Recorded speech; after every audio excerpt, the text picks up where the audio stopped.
Yes, so I want us to talk about pyramid schemes. This week, you've seen a lot of guys with ties selling their opportunities.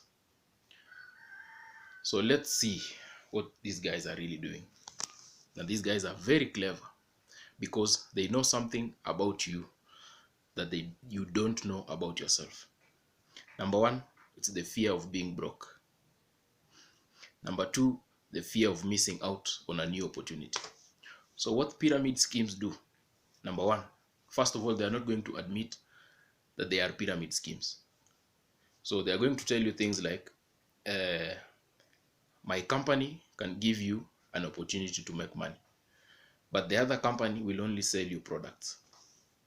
That's the first thing they always tell people. And then they are also misusing the sales process. The sales process is supposed to help the buyer to make the right decision when buying a product. So these guys, because they've discovered the power of selling, they are now using it to sell not the product, but the dream. So they can come with a product, maybe a herbal product or clothes or anything.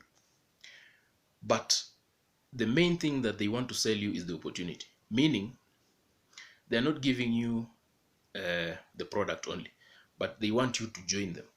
You see, that's where it becomes a pyramid scheme. And these people also have discovered loopholes in law. So it's very easy to charge these people successfully uh, in court because they know those loopholes. So they have a product that they're selling, but it's not the product they're selling. They're selling the opportunity. So even if they're selling something, that's not what they want. Because in the process of telling you that their herbal product is good, they're also going to tell you how money is good. But the main problem that I have with pyramid schemes, because I have had an experience with them, is that they it's like disrupting the economic order. Because let's imagine this. Let's say I'm a lawyer, and then you're selling me a herbal product, and you want me to sell that herbal product again. Are we not confusing the economy? Isn't it better for me to remain a lawyer and let another person sell those things? So why do you want me to sell another thing or to join another industry instead of just remaining a lawyer? So that is the main problem. So what these people do when they are launching a new pyramid scheme, first of all, they're not going to call it a pyramid scheme. They'll give it a very good company name, and then they are going to come up with an illusional product to sell, but it's not the product they're selling, it's the idea. So what they do, the first time they come to the country, because most of them are foreigners, and maybe they've seen our law, maybe our law has loophole 1, loophole 2, loophole 3.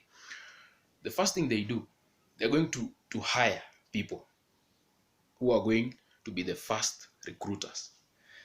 And here is something very disturbing about this. The people they hire, they pay them salaries. So they give them very high salaries to sell this opportunity. So when these people they are marketing for the first time, they're going to show them their success, but their success is not from the hard work of the pyramid scheme, but it is from the hard work, but it's from the salaries they are getting. So they're going to show off cars, but these cars they are actually on salary. They are being paid every month, whether they recruit you or not. So you guys, the guys that come in later, when you come in and buy in the idea now, it is you who's going to sweat. You're going to have all the work with the little money because the guy on top there has earned a salary, and again he's going to earn the commissions from all of you at the bottom here. So that is very important when they are starting the new thing in a new country or in a territory. The first guys will be on salaries, but for you, you're supposed to work very hard. You're supposed to do all the nasty work. You're supposed to sell the dream, but you're not going to get what they are getting. And on top of that, they're going to earn the commissions from your money. Another bad thing about this is that the products they're selling, because they want that product to pay commissions, so they're going to hike those prices, because something that should have costed maybe 1,000 shillings ends up costing 3,000 shillings. So that is how I find uh, that is what I find. That is what is bad about this, because it disrupts. It actually disrupts the economic order. Yeah. So when you want to avoid them, just look at what they are selling. Is it the product or the dream? So they'll have that product just to funika your eyes, but what they are selling is the dream in their ties and suits and cars. So beware of that. Just focus on what you're doing.